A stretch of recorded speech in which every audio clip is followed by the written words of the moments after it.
చాలామంది ఎదురు చూస్తున్నది. ఇద్దరు పిల్లల నిబంధన ఎత్తివేత. ఇద్దరు పిల్లలు ఉన్నవాళ్ళు మాత్రమే పోటీ చేయాలి. ఒకటి లేదా ఇద్దరు పిల్లలు ఉన్నవాళ్ళు మాత్రమే స్థానిక ఎన్నికల్లో సర్పంచులుగా, వార్డు మెంబర్లుగా, ఎంపీటీసీలుగా, జెడ్పీటీసీలుగా పోటీ చేయడానికి మాత్రమే అవకాశం ఉంటుండే.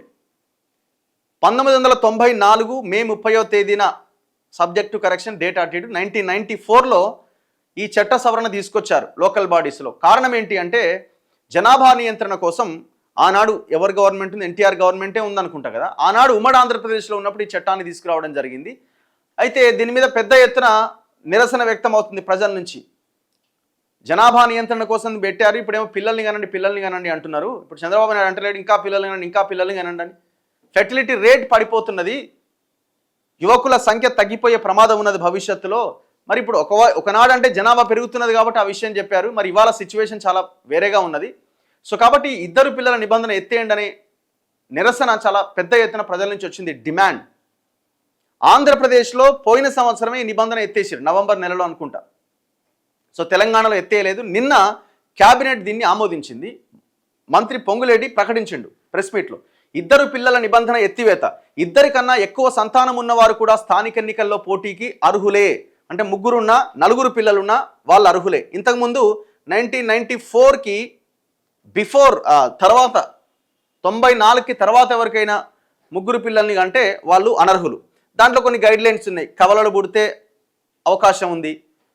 సో ఫస్ట్ ఒకరు 1994 మేకి ముందు ఒకరు ఉండి దాని తర్వాత కవలలు పుట్టిన వాళ్ళకి అవకాశం ఉండే. ఏదేమైనా సో ఇట్లా కొన్ని గైడ్ లైన్స్తో ఆ చట్టాన్ని తీసుకురావడం జరిగింది. ఇద్దరికన్నా ఎక్కువ సంతానం ఉన్నవారు కూడా స్థానిక ఎన్నికల్లో పోటీకి అర్హులే.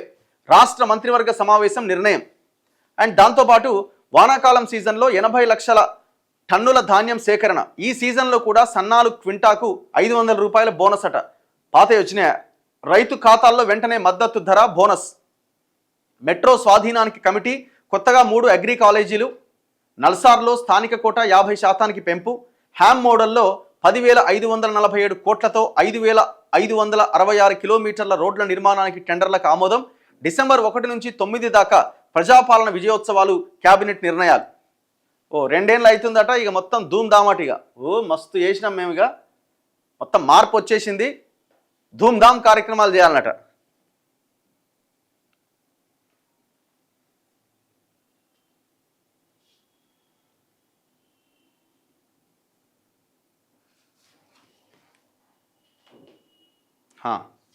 స్థానిక సంస్థల ఎన్నికల్లో పోటీకి సంబంధించి రాష్ట్ర ప్రభుత్వం కీలక నిర్ణయం తీసుకుంది.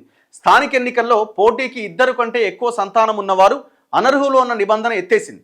గురువారం జరిగిన రాష్ట్ర మంత్రివర్గ సమావేశంలో ఈ నిర్ణయం తీసుకున్నది. సో నిన్న 4:30కి సమావేశం క్యాబినెట్ స్టార్ట్ అయింది. రాత్రి ఈ క్యాబినెట్ సమావేశాన్ని ముగించారు.